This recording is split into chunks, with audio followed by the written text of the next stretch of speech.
Welcome to our latest St Lawrence Faith Talk, where today I want to talk about faith as a public good.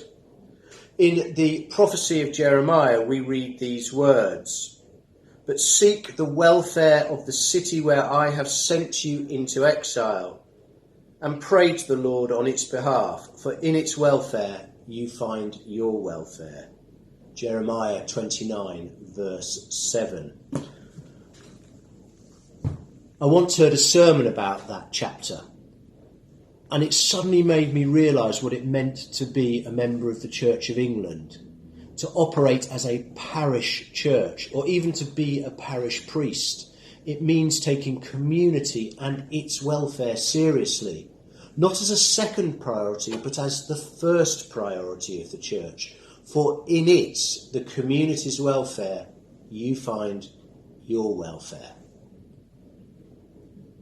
It seems that the prophet Jeremiah had a profound understanding of what a parish system could look like way before, say, the Church of England. Faith is a public good. We're often told, or we were when I was a lad growing up in Lancashire, that the two things you shouldn't discuss in public: politics and religion. But how can we not do so?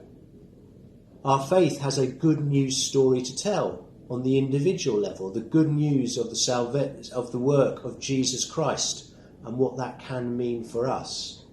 But the exercise of faith is also a communal and a public good.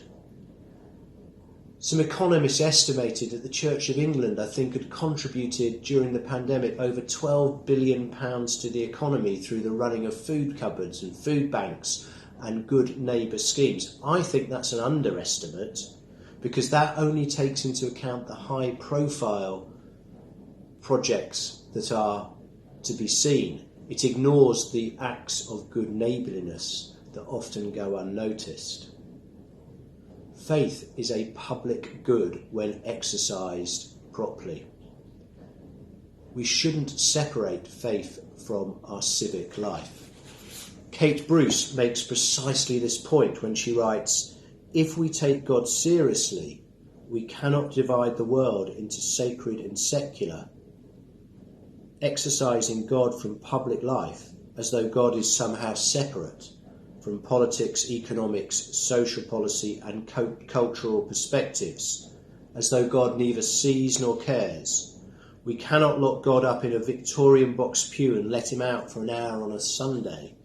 It is imperative that the Church does not forget that God is active in the world. In societies that at best often banish God to the margins, the Church must be robust in praying for our politicians, civic leaders, military heads and business directors, praying into all areas of public life and allowing our intercessions to shape our subsequent actions. As the psalmist puts it, the earth is the Lord's and all that is in it, the world and those who live in it." Praying must sit at the heart of our faith, and praying for our public life, not so that it lets us off the hook, but so it guides us into action, and our faith then becomes a public good and a public asset. What do you need to pray about in the community?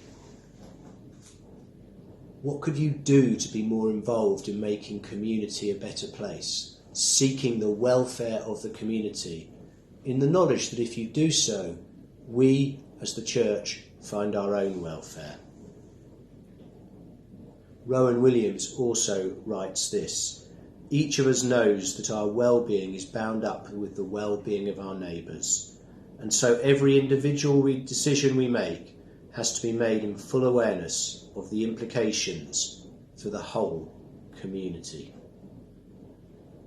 It's a sobering thought that we are just cogs in a wheel. But we are a cog in a wheel that keeps the whole going.